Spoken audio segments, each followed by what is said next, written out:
चाहे वो जेडीयू हो, आरजेडी हो या फिर बीजेपी हो, किसी का पीछा प्रशांत किशोर अभी नहीं छोड़ने वाले। और देख लीजिए, उपचुनाव के बाद अब एमएलसी के लिए भी कैंडिडेट की घोषणा कर दी है और तिरहुत स्नातक क्षेत्र से उनका उम्मीदवार जो है एकदम से दहाड़ रहा है और कह रहा है कि जो हाल मैंने आपका उपचुनाव में हमारी पार्टी ने और हमने किया है, वही यहां पे भी करने वाला हूं। कौन से हाल की बात कर रहा है, कौन से कैंडिडेट को उतारा है प्रशांत किशोर ने, और प्रशांत किशोर किस तरीके से अब एकदम से मुश्किल के सबब बनते जा रहे हैं आरजेडी और जेडीयू के लिए, ये सब कुछ मैं आपको बताऊंगा। लेकिन उससे पहले मेरा परिचय जान लीजिए। मेरा नाम है रजत और आप जनता जंक्शन देख रहे हैं। प्रशांत किशोर किसी का पीछा नहीं छोड़ने वाले, चाहे वो आरजेडी हो, बीजेपी हो या फिर जेडीयू हो। सब लोग प्रशांत किशोर से परेशान हैं, क्योंकि प्रशांत किशोर ने राजनीति को एक अलग मोड़ दे दिया है और बिहार वासियों को एक अलग ऑप्शन दे दिया है। और इस वजह से तमाम पार्टियां परेशान हैं और प्रशांत किशोर जो है एकदम से हर जगह खेल करते हुए नजर आ रहे हैं। देख लीजिए, प्रशांत किशोर जो है अब तिरहुत स्नातक क्षेत्र से भी अपने एमएलसी के उम्मीदवार जो है वो उसकी घोषणा कर दी है। और उम्मीदवार के घोषणा होने के बाद भी उनका उम्मीदवार जो है डॉक्टर विनायक गौतम, वो एकदम से दम भर रहा है और इस बात की घोषणा भी करते हुए दिखाई दे रहे हैं कि भाई, जो हाल आपका उपचुनाव में हम लोगों ने किया, वही हाल इस विधान परिषद के चुनाव में भी हम करने वाले हैं।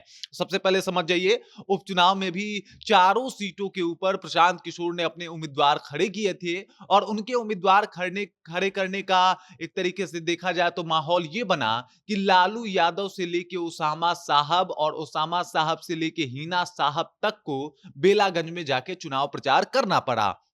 उसके बाद आप समझ जाइए, जेडीयू को भी खासा नुकसान हुआ, बीजेपी भी परेशान हुई कि भाई साहब, ये तो हमारे वोट में ही सेंधमारी कर रहे हैं और इस सेंधमारी की वजह से तमाम पार्टियां परेशान हैं।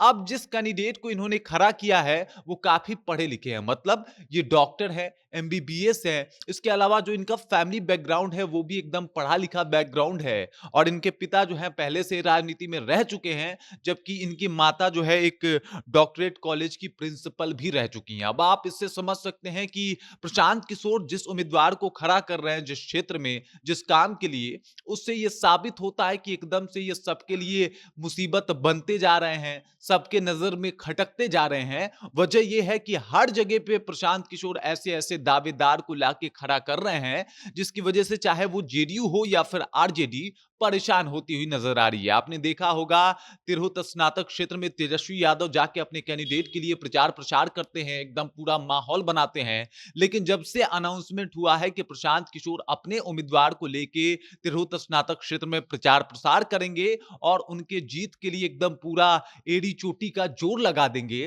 तब से तिरहुत स्नातक क्षेत्र का जो माहौल है वो अलग हो गया है। मतलब आप समझ जाइए कि प्रशांत किशोर उपचुनाव के बाद ऐसा नहीं कि पीछा छोड़ने वाले हैं, बल्कि एकदम से डट के सामना करते हुए नजर आ रहे हैं। और इस वजह से सबसे ज्यादा अगर किसी की मुश्किलें बढ़ रही है तिरहुत स्नातक क्षेत्र में, तो वो है जेडीयू।